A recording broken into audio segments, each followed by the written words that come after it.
Hey everyone, welcome to Time Sensitive. This week, Spencer's in conversation with a chef and restaurateur, Ruthie Rogers, who owns and runs the River Café in London. She is the co-author of the new book, The River Café Lookbook, Recipes for Kids of All Ages. What'd you guys talk about? So we got into the cookbook, which I just love this concept of kids for all ages. Yeah, and the cookbook itself is gorgeous. Yeah, it's exquisite. And the way it's laid out, the graphical treatment, the choice of pairing photographs of dishes with sort of photographs from found in environments. It's just really beautifully done. And of course, beyond that, we talk about her extraordinary restaurant, which for those who don't know is a sort of other side of the pond version of Alice Waters' Chez Panisse.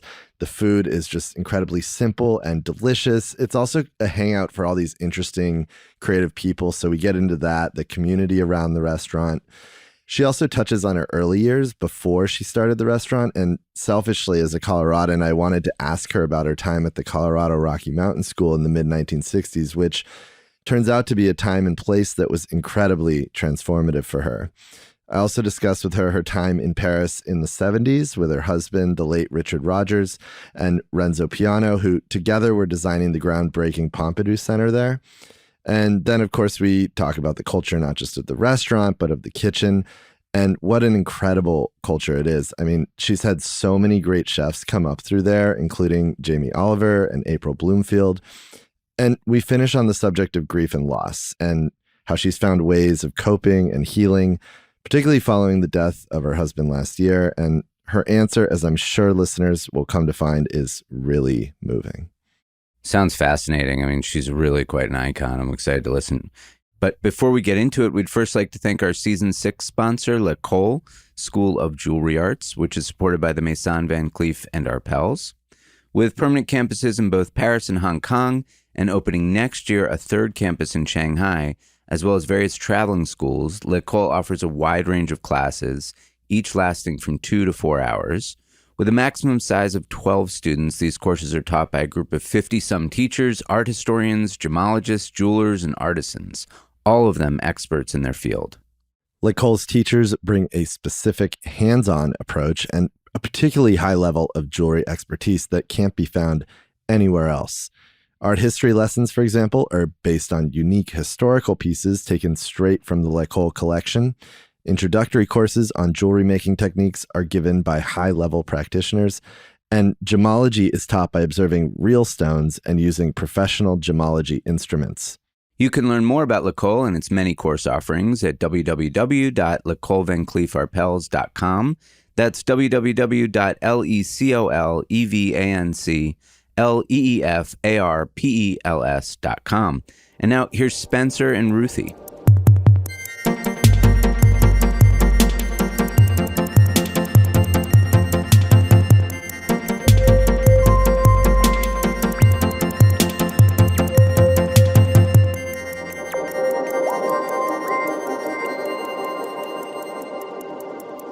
Hi, Ruthie. Welcome to Time Sensitive. Hello, how are you? I'm very happy to be here. Thank you for asking me. Let's start with the River Café Lookbook, your new book featuring recipes, quote, for kids of all ages. I love this idea of a cookbook that could be as much for kids as it is for adults, and that at the end of the day, we're all kids, basically. Certainly in cooking, we are all kids, I think. About 3 years ago, we had finished our River Café 30 book, and we love doing books. I love doing books. They communicate. They teach the people who work for you how to cook. You think about the recipes you're cooking. And I always say that, recipe is part science and part poetry. We create a recipe. Not that often do we create a new recipe. A recipe evolves. After 35 years, I rarely have come in and said, I have an idea for an ice cream and I have an idea for a cake. It's what was the last cake you made? What was the last ice cream you did? And then it evolves. But Deborah Black, who owns Fiden Books, was having lunch in the River Cafe. And I think it was a lunch for the Metropolitan Museum trustees. She called me over. She said, Ruthie, why don't you do a book for children? And I'd been thinking about it, but I thought, Fiden's a great publisher. I know her. Let's think about that. So we started thinking about it, and I think it was just before the pandemic. And we thought, how do we do a book for Kids, which is a River Cafe cookbook. And we thought, well, we'd go to the ingredient. And the ingredient would be, I don't know, say, take a tomato. And we would say, buy a tomato, of course, in season, peel the tomato. And we would show them how you peel a tomato. Then you might squeeze the tomato. And then you might fry the tomato. And so we started we worked very collaboratively with the Matthew Donaldson, who's our photographer, and Auntie and Stephanie from Michael Nash Associates. And so it's collaborative. We don't do the work and then send it to a design firm or an architect. We all got together. We thought, well, we could do a kind of step-by-step book. And so we did it step by step. We took lots of small photographs and we laid them out, and it was really painful the way we do it. Well, yeah, I wanted to bring that up because, rather than a straightforward cookbook, it essentially looks at the world through the lens of food. Yes. Especially pasta. And you paired each of the 50 dishes next to this artistically crafted picture. Well, because we just thought, when we did that, and we had all the photographs of Matthew's food, and we tried to dissect it by step, it wasn't what we did. It was patronizing. It was assuming a beginner didn't know how to peel a clove of garlic. So we thought about it in another way. We thought about, how do we inspire somebody to cook? How do we make somebody want to cook? And it's very often you look at a cookbook and it has, the photograph on the right and the text on the left. And you might like the photograph on the right because it looks delicious. But then when you see the recipe on the left, you think, oh, maybe not. It'd take me all day. So we got rid of that concept. And then we were quite inspired by a book that was bought by my daughter-in-law, Bernadine Huang, who bought it for us because my husband, Richard Rogers, suffered brain damage when he fell on a marble floor in Mexico. And this was done by 2 artists, 2 neurologists, and a photographer. And it was a grant from the Nestle Foundation. And what it did is it shows what happens when you pair photographs. And I'm sorry, it's very hard to do this by audio. Maybe you can. Yeah, to the listeners, Ruthie has pulled the book out and is showing me. But we will include a visual from this book on our website, so you'll be able to see it. So it shows you that when you pair photographs, something happens to your way of looking. That a plate with spoons and a fork and a porcupine. And a rabbit and a Japanese geisha. And so we thought, could we do something like this with food? And so that's where the idea came. And what's the title of this book? This is a series of 5 books. It's called Photographic Treatment. And Laurence Attenauer is the artist. And then, as it says in the back, everyone I shows it to photographs, because I think it is the makers. It was published thanks to the Nestle Prize of Grand Prix Images, Vevey, Switzerland. It's very, very compelling, isn't it? To see how you match photographs. So what we did was Matthew took photographs of every recipe we had, and we wanted the recipes to be simple. We wanted them to be easily shopped for. And of course, we wanted them to be delicious. And so he took all these photographs, and Matthew works a lot in shadow. The first photograph we have is of a pizza next to, what would you call that? That looks like it looks like a sort of paddleball basketball court. Basketball court, yeah. And this is a photograph that was probably taken 15 years ago. So we didn't ask him to take photographs of the food that he would think of. We kind of went through all his archive. There's a spread in there where there's an image of lamb cutlets and then several charred matches on the other side. This one. Exactly. Yeah. So it makes you laugh. You're laughing. I mean, not very often do you laugh at a cookbook, is it? Somebody had said in the review that this took the kind of concept of cooking and turned it, into something completely different. Well, and you dedicated this book to your late husband, Richard Rogers. Would you say it's reflective of his way of looking? Yes. And I think he also looked with humor. He looked at detail. And he also loved color. And so his Baracas airport in Madrid, every beam is a different color. And so what we did was it was very hard to kind of segue from these photographs into black and white. So we made every single recipe on a different colored piece of paper. So you look at this range of colors that go through the book, which make you also very happy and want to cook. It's a very beautifully printed book. I have to say that nothing to do with me, but everything to do with the photographers, the designers, and the printers in Italy who basically printed this book on matte paper. And you can see the little ice here in the sorbet, and you can see the numbers on the phone. You know, it was a very beautifully printed book. Well, there's so many recipes in there that I want to try and that stood out to me, but two in particular that I wanted to bring up, especially from the perspective of time, are the slow roasted tomatoes with basil and the slow cooked peas. I was wondering if you might speak here to your slow roasted and slow cooked recipes, just generally, Sure. and how you think about this relationship between time and cooking. Well, I would say that if I'm tired and I feel I've had a really long day, the way that I relax is to make a risotto, because you really can't hurry a risotto. You can't cook the onions fast so that they get brown, because then when you're eating them, you'll taste them in the risotto.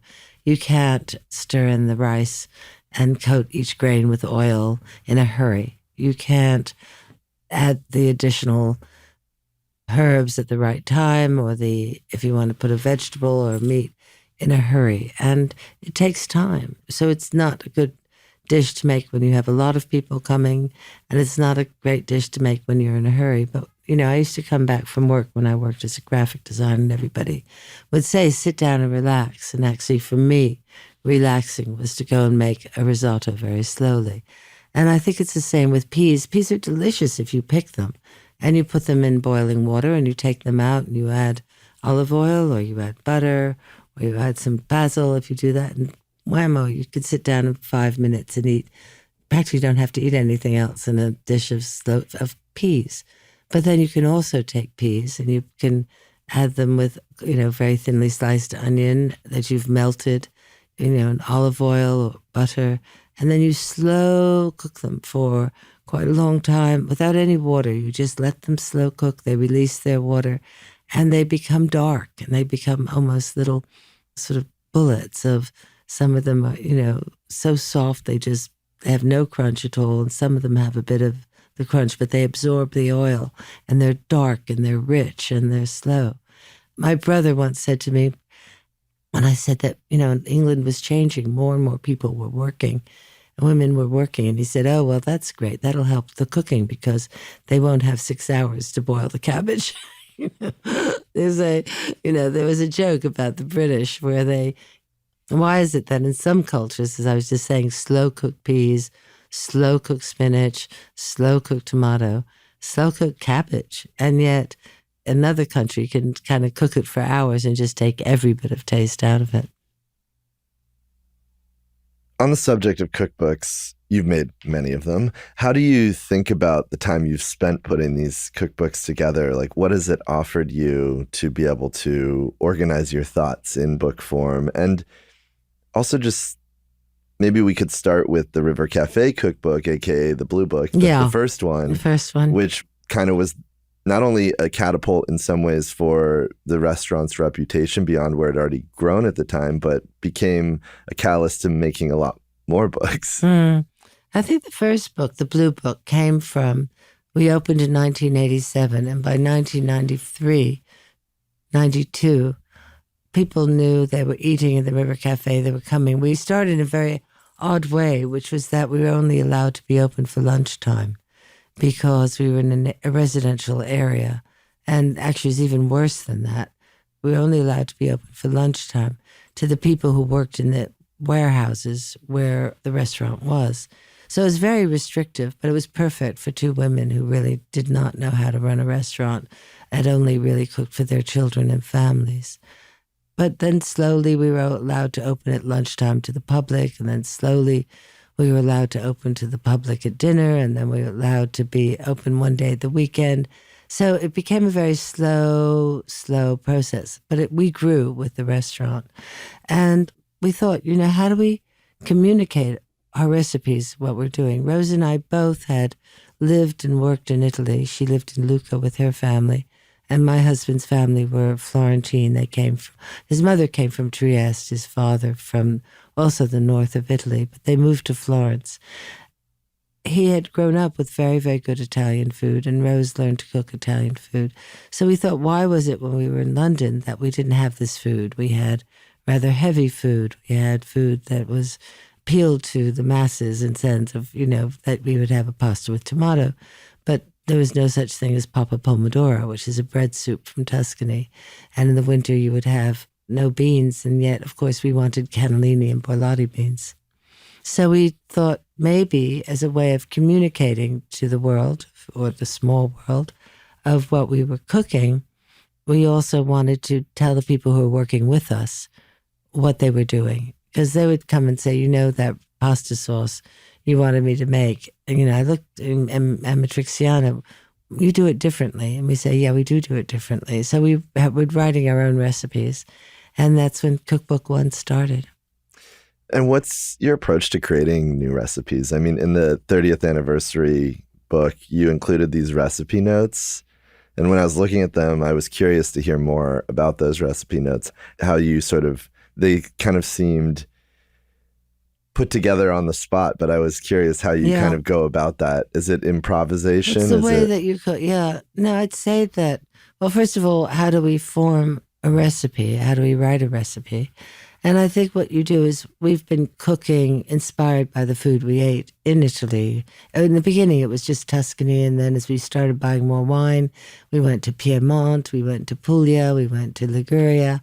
And so I think we came back with that food, and then we'll let it grow, so maybe the pesto that we made used to be in the pestle and mortar, but then we tried getting it, as they do in the Cinque Terre, much more smooth, and so it was brighter green, and so you put it in a kind of blender and you get air into it. And so I think that probably like your work, like an architect's work, it's a progress, isn't it? It's a progression from what you do until you keep changing it, but not in a radical way. And then, of course, I'm not the only cook in the River Cafe, and so we have other cooks, and I can come in the restaurant and see that they would have put more pancetta in their ragu of veal, and I might have put less, but it's interesting to know that Danny's food is Danny's and Sean, but we all have the overlaying concept of what we want to do in the River Cafe, but we might interpret it in slightly different ways.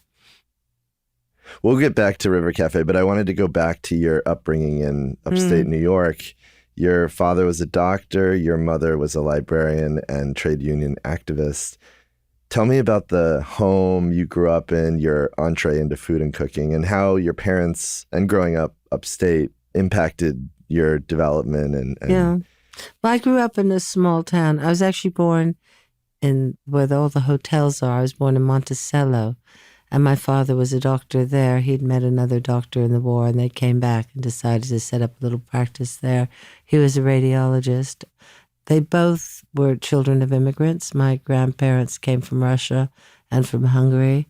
And I think that they grew up with poverty. They grew up on the Lower East Side, but then there was that constant work ethic, and slowly, my father went to medical school and my mother went to college much later. And then I think growing up in a small town in upstate New York, they never forgot their politics, or that, that they'd had growing up in New York. And I think the real trade union organizer was my grandmother, who came from Hungary, and she was working in shops making ties or in textiles or whatever. And I think that she was a force. I think she had a poker game on Friday nights. And she was a great cook. She was Hungarian. When she used to come and visit us, she'd bring her rolling pin with her. And she would make strudel and she would make soups. And I remember that. I was quite young.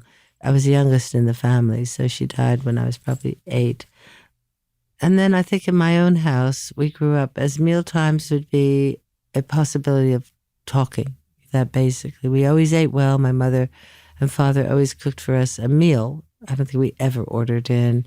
We rarely went to restaurants unless it was a very special occasion, and we went to a Chinese restaurant.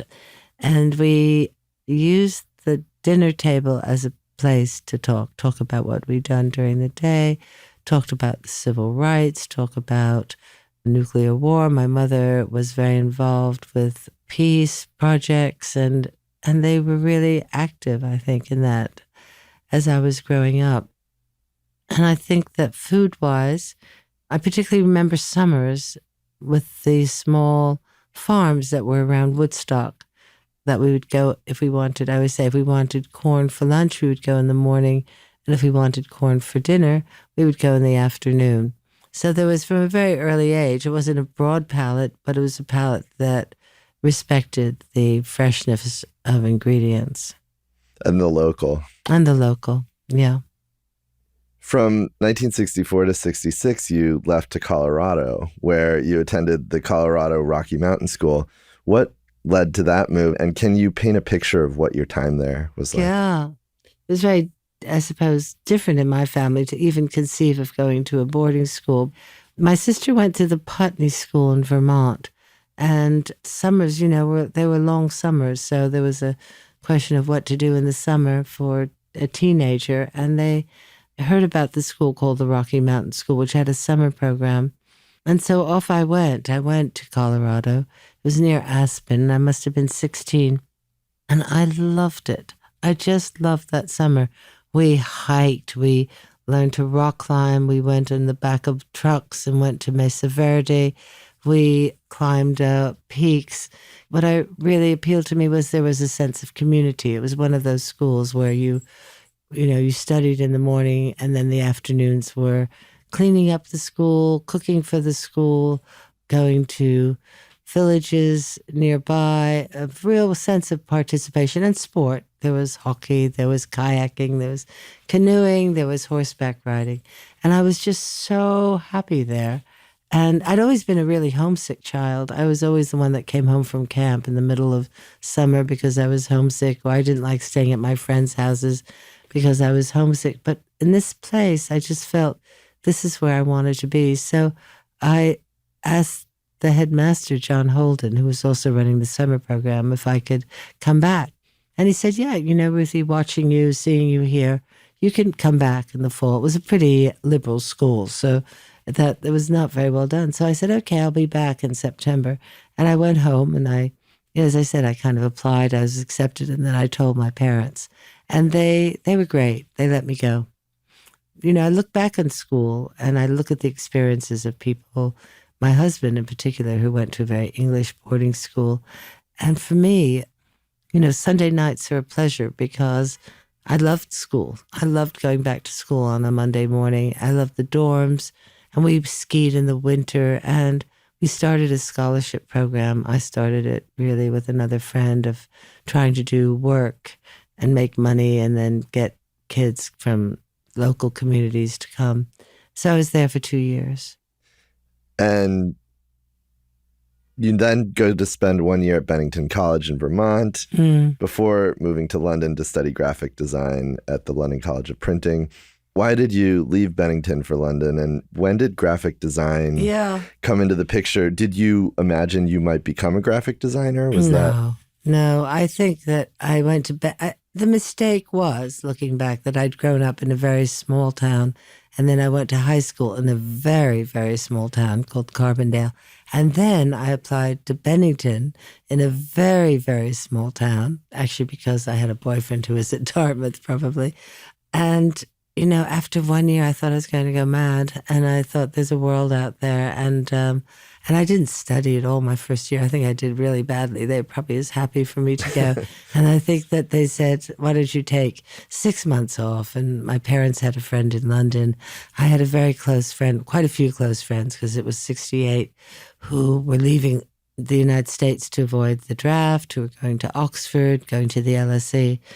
We all went together, and I lived in London. And it was quite difficult that first fall because I didn't know what I was doing there. I didn't know anything about London. But I thought after a couple of months, we did a lot of work politically. It was a very exciting time because there were, there was Vietnam, there was Danny Cohn-Bendit, there was Paris, there was Berlin, well, there was New York. And so there was a kind of student movement that was going on internationally. And so I became very involved with other Americans who were at the LSE. And my parents, of course, said, either you go to school or you come home, which is quite right. When I was at Rocky Mountain, I'd made a book. And when I was at Bennington, I did quite a bit of graphics and art and printmaking. And so I went to see the head of the London School of Printing and Design in South London. I just showed him my portfolio and he said, right, you can start in January. That was an eye-opener. That was so interesting because to be in London, it was 60s, but I think there still was a sense of post-war. There had been rationing. All the students there, I often tell, every student who was there had a grant. So they had grants at that time. So you were paid to go to college. And these were all mostly, a lot of kids there were kids who grew up from quite poor families and they were wanting to be printers or typesetters or graphic designers or photographers. And they would take their grant and live at home and give it to their parents. So actually parents were paid to send their children to college, something which has clearly changed in the last 50 years. And I loved it there. I did photography, I did graphics, and then very soon after that I met Ruthie Rogers, and that, as they say, was that. And tell me a little bit about your graphic design work. I have it in my portfolio. It was a series that probably you would get if you went to RISD or if you went to any other kind of art school. We had typography. We actually, have to say, we set type. You'd go down, there would be the printing presses, and you'd put blocks in and you'd learn how to set type.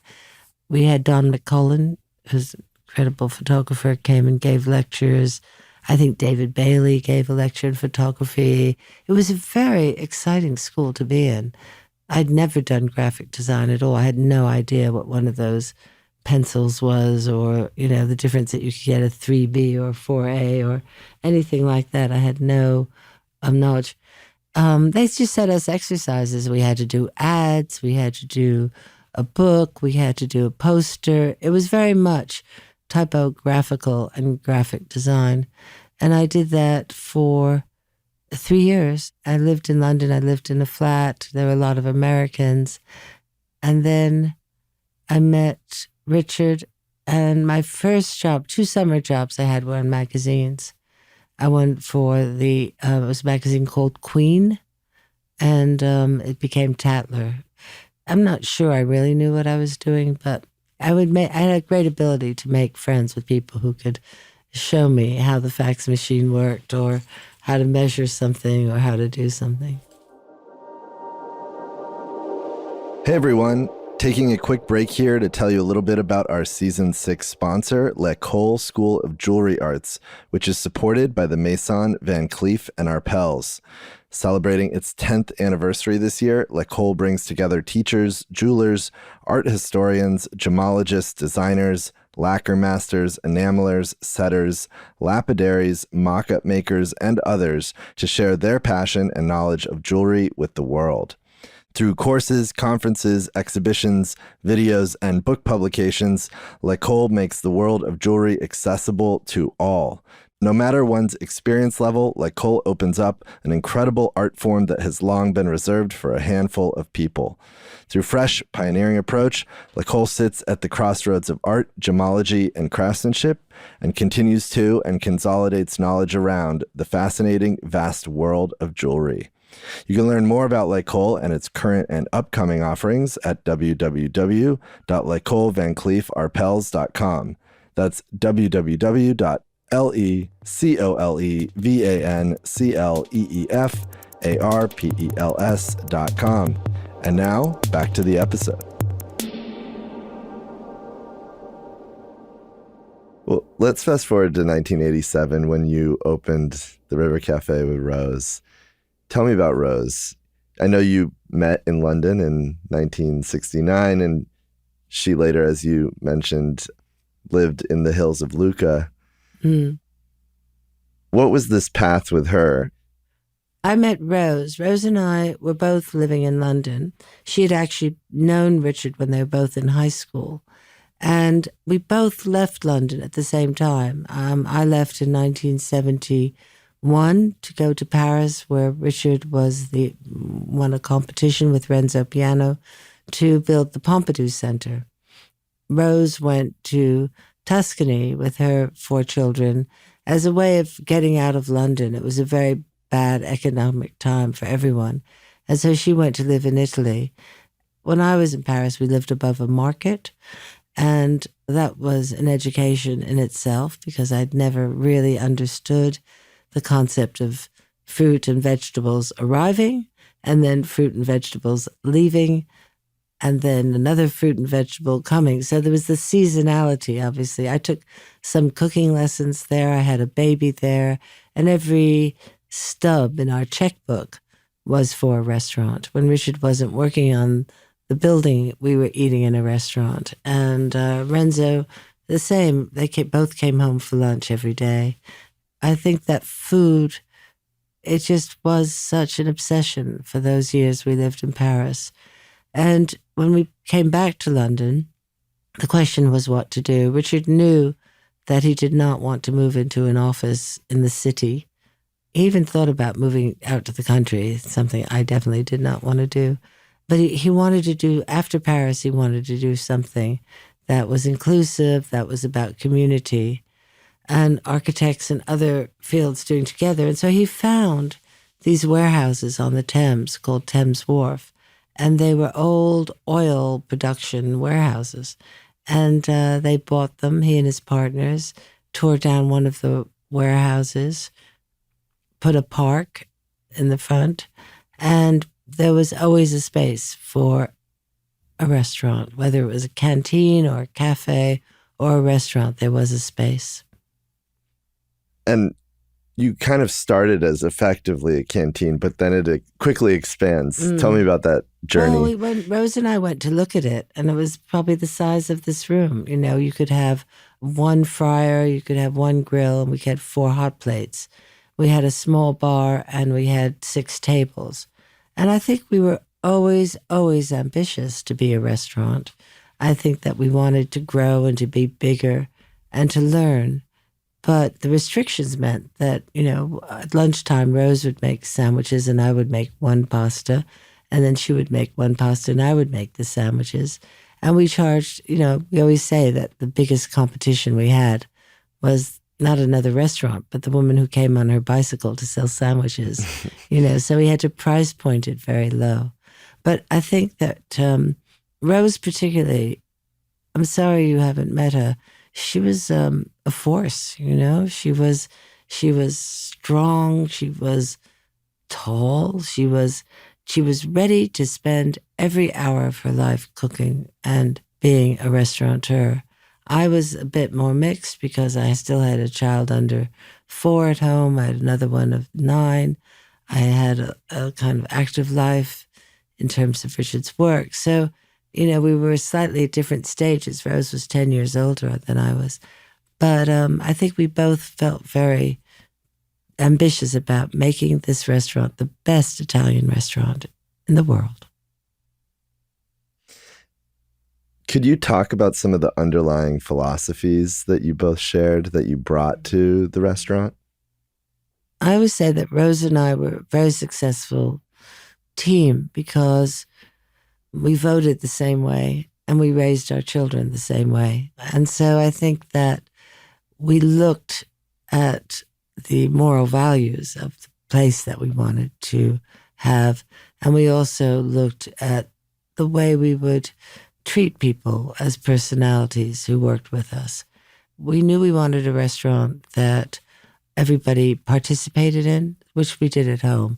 So if we're having a dinner party, our kids peel the onions and another person might pick the parsley. And we both had a central island that everybody gathered around. We thought we could create that in a workspace. We wanted a restaurant where we changed the menu for every service like you did at home. So you would come in, you would see, as I did in the French markets, what was in the market, and then you would cook. You wouldn't go to the market with a recipe, but you would create something from what you could find. We wanted a workspace where most of all, people wanted to come to work. And how do you do that? You make sure that they have enough money to travel to work in a comfortable way, not on the train or on a bus.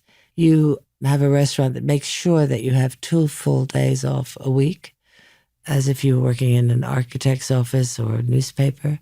You have a restaurant that gives you maternity leave, that gives you food to eat that's been cooked by our chefs, that we don't order in food. You give understanding. So if there's a chef that is slower than somebody, you respect it, as long as they can operate in a professional way. And you teach, you teach.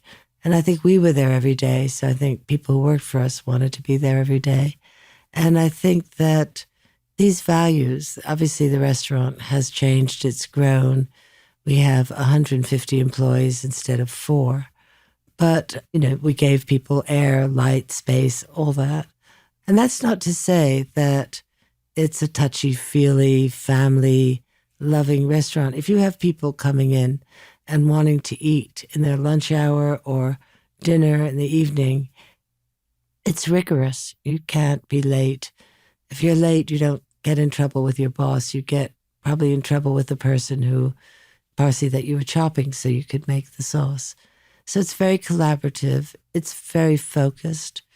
But the best you get out of people is through hope rather than fear. And I think we inherited a tradition which was based on fear, which was based on a kind of macho, horrible attitude, which we were 2 women. And I think it still exists. I think it's changing. And we weren't the only 2 women. There was, Alice Walters in San Francisco. There was Sally Clark in London, Ruthie Rogers. I can name many, many people.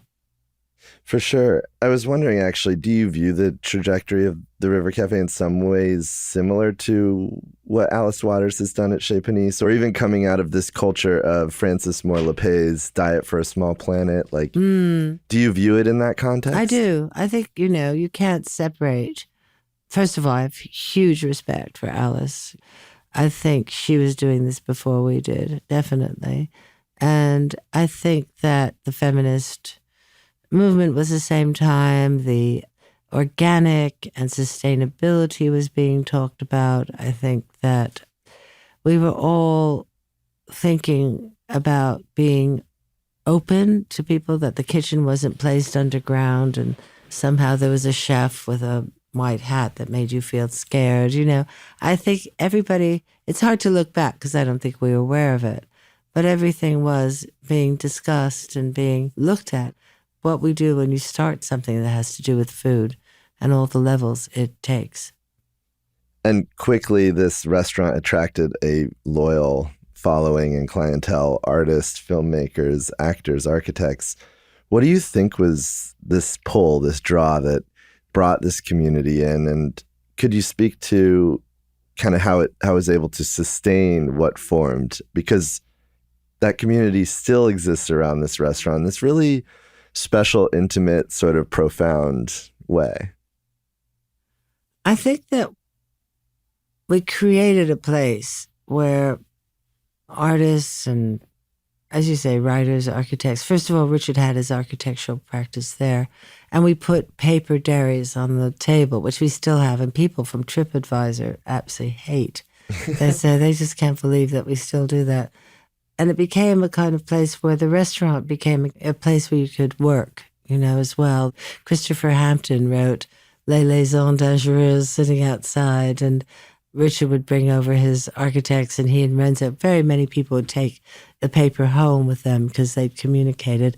We never had a dress code and I think we were quite generous in terms of saying, yes, you can have a bigger table. Yes, you can play some music. Yes, you can sit outside.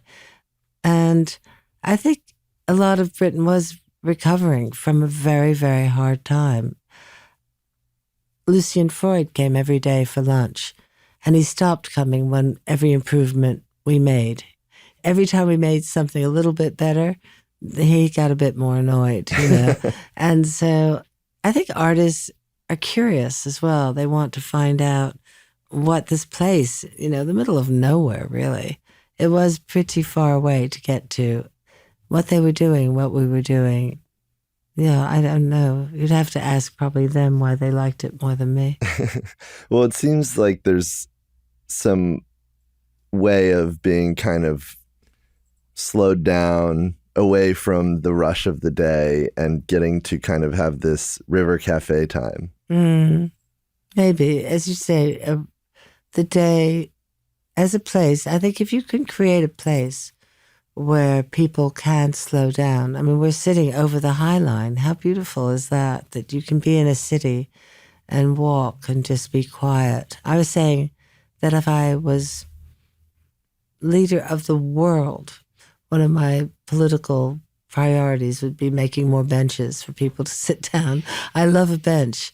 I love waiting for a bus on whether there's a bench. I love friends of mine, the Scardinos, have a house in the country, and it's quite a big forest. But when you walk through it, there's always a bench. There's somewhere to sit. And I think if you go to Paris, there's a cafe, and maybe you don't even want a coffee, but you want to sit. Maybe you don't want to have a pasta, but you like to sit in those fantastic Renaissance, the Strozzi Palace in Florence, where they actually built the benches into the building, means that you sit and then you talk to somebody. Stoops. My grandparents in Brooklyn sat on the stoop. My mother in London lived with us in 1990, and I went to a residence meeting, and they said, what are we going to do about the woman who sits on the stoop? And it was my mother, standing in the back. And, and I thought, well, that's what we love to do, see the world go by, sit on a stoop, sit in a cafe, sit in a restaurant, not hurry. Not disconnected from this, you now have a podcast, Ruthie's Table 4, on which you interview many of the people who come to your restaurant, many of your friends, everyone from Steve McQueen to Sir David Adjaye to Stella McCartney and Nancy Pelosi. Was this for you a way of kind of capturing the spirit of the restaurant in audio form? How do you think about the podcast, and what do you hope it offers the people who listen to it? It really started during lockdown when we just missed everybody so much. There was a real sense of lack of connection. Suddenly we were all in our own houses and we missed each other. And Zad Rogers, my stepson, and I had been talking about an event that we had at our house, which is a charity event. And Ian McKellen, the actor, had done a performance, and he read a poem and he sang a song and he played the piano, and he ended by reading the recipe for ribollita. And so we thought, why don't we just read a recipe every day? And it'll come from the River Cafe. It'll just start at 7 a.m. People can go and get the ingredients and then they can cook. And then we thought, well, if we did that, it could segue into a story. It's hard to remember exactly how it happened, but the first 3 people we talked to were Michael Caine, Wes Anderson, and Jake Gyllenhaal, all friends. And I think they probably were as bored at lockdown as we were. And we took our recordings and we did it. And what it was really interesting is that whoever you talk to about food, if I were to ask you, if I was to ask David Beckham, or later on I'll be with John McEnroe, is that whoever you're talking to about food, it stirs a memory. And I had no idea. Your episode with David Adjaye, he begins speaking to why he mostly eats vegan now. Yeah.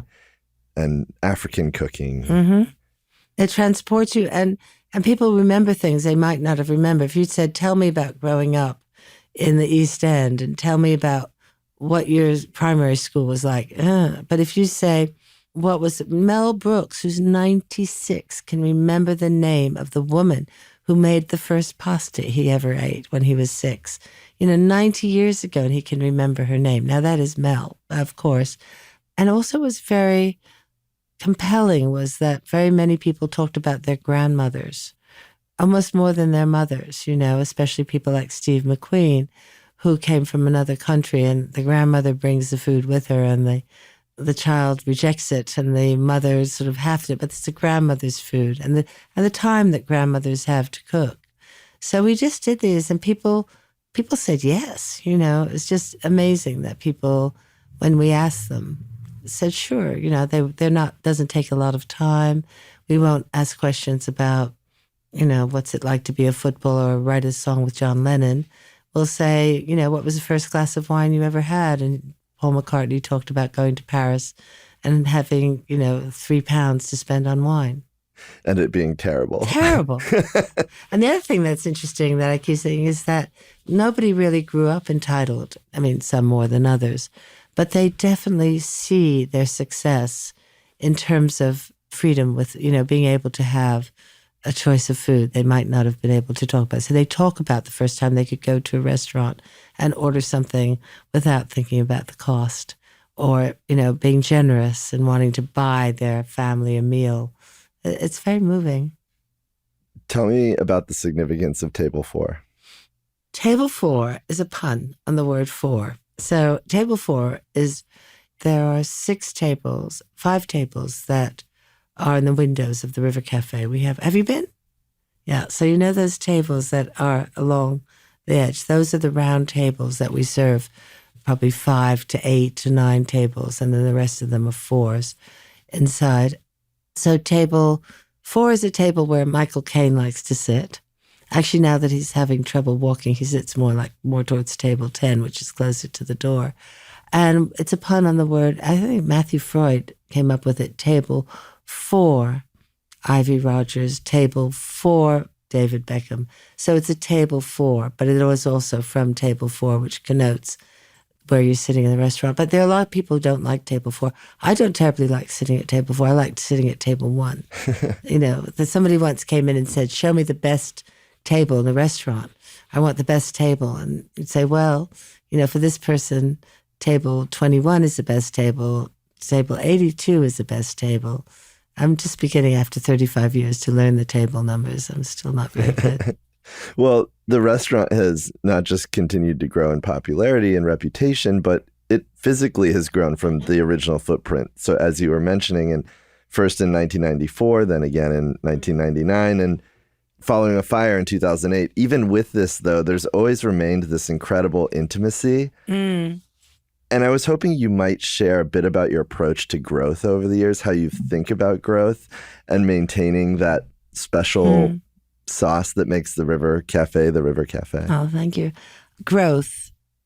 We've grown slowly. So as you say, we have a kind of chart here in the River Cafe 30 book, which shows the plans of how we grew.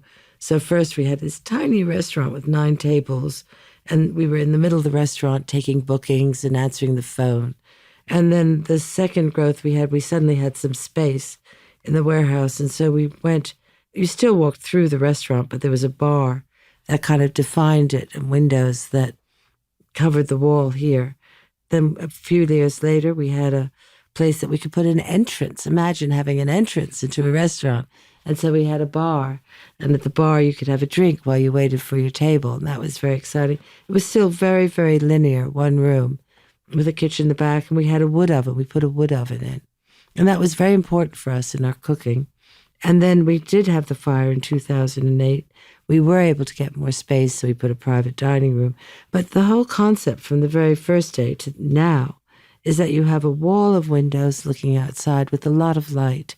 And, again, if you're a chef and you're on the grill and you're tired and you're fed up because somebody sent their lamb back, you can go outside and look at the River Thames. You can breathe and you can get some air. And so that has always been very, very important in our physical growth. And in terms of, the growth that we've had, and, most people by the time they're 35, I would have had many more restaurants. Wolfgang Puck came in not long ago, and I said, Wolfgang, I want to be like you. I want to have 40 restaurants. And he said, Ruthie, I want to be like you and have 1. I think that he doesn't really want 1, and I probably don't want 40. But somewhere in there, you can say that, we have had ideas of opening another restaurant. It's all about the site, isn't it? If somebody said, come to LA and we were on the ocean, I might go. If somebody said, come to Greece and be an island, I might go. We don't know. Tell me about the culture of the kitchen. I mean, you've had so many incredible chefs come through. Jamie Oliver, April Bloomfield, Jess Shadbolt, and Claire DeBoer of King here in New York.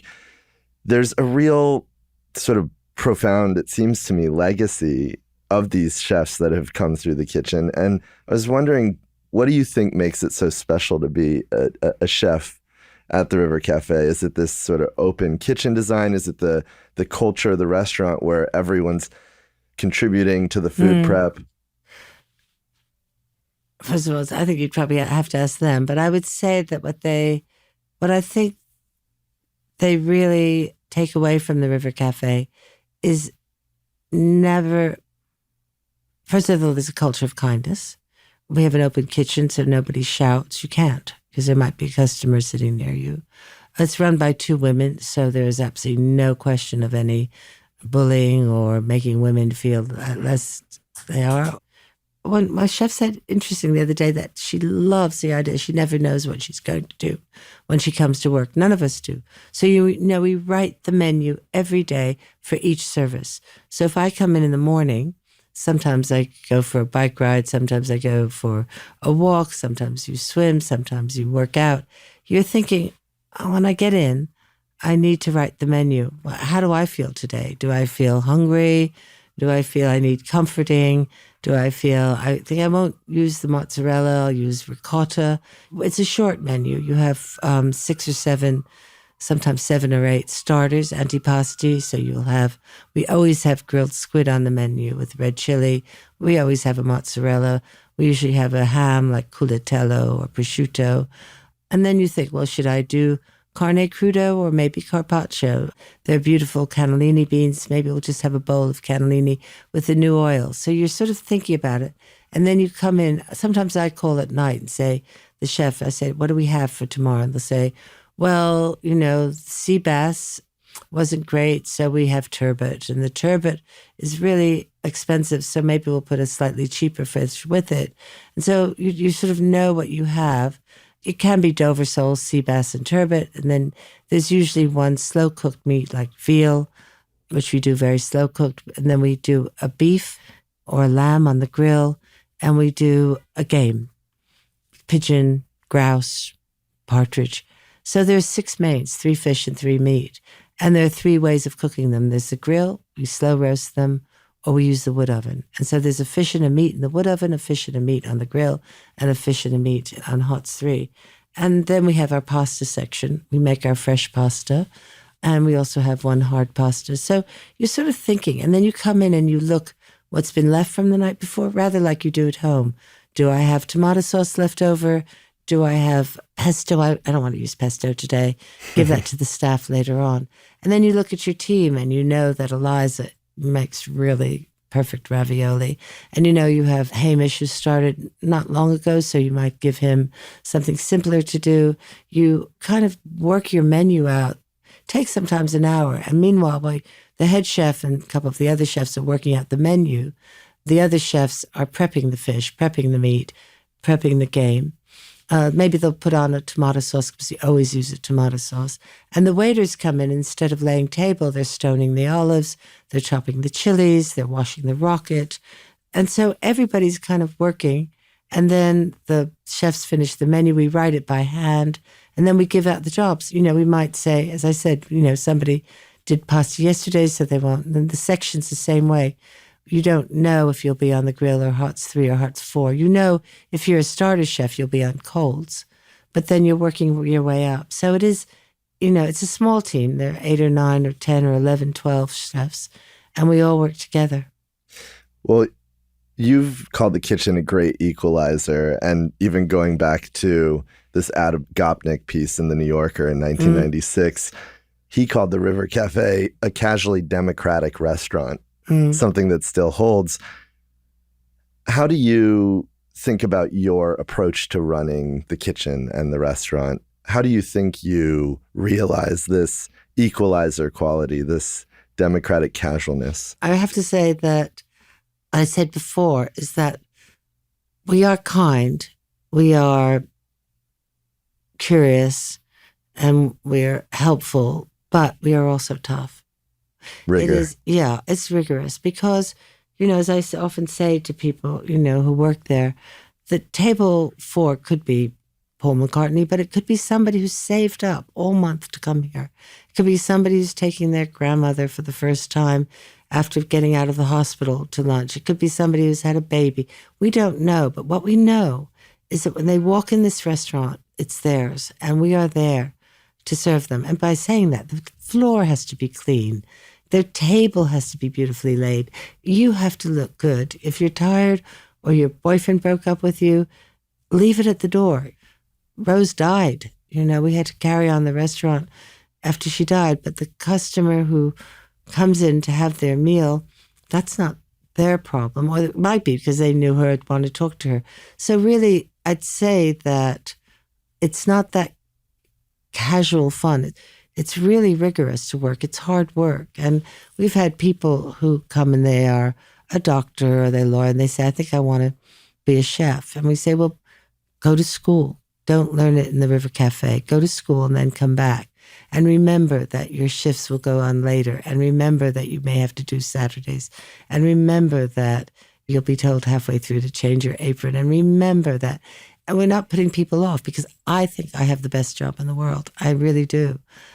I said to some, if you want to go to one of those restaurants, and maybe it's the way we were 30 years ago, there are restaurants in Hackney and there are restaurants in the East End that are great and maybe are more relaxed, and some people can't take it.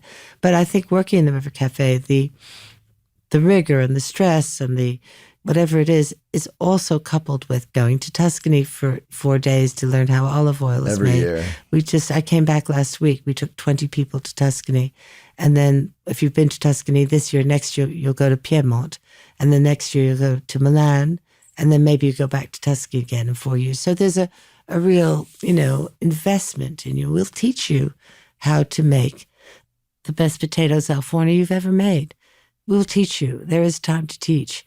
So I think coupled with that, coupled with the rigor, it's a good place. It's an education. Yeah. It makes me think what you were saying about your time in Colorado. So fascinating. Maybe. This community, this. Yeah. And the food has to be, it's all about the food. There's no point saying, when I've come in and people say, I think why don't we put something in the ravioli, a different kind of cheese and I said, we can try that after work. We can try one. But right now we have somebody who had that, that I'm not thinking about whether you're bored. I'm not thinking about whether you're tired. I'm thinking about the person who is going to eat this and is going to sit there. And that's my concern. I've had chefs come to me and say, I want to move on to the grill. And I said, well, we'll tell you when you're ready to move on to the grill because I can't risk it right now. Well, before we finish, and I wanted to make some space for this because you did mention the loss of Rose, and we're coming out of a pandemic, this enormous period of loss. Also the loss of Richard last year and your own very tragic situation with Beau a decade ago. What has given you the strength to kind of push forward and get through this loss? And has the restaurant and the community you've built been a sort of guiding light for you?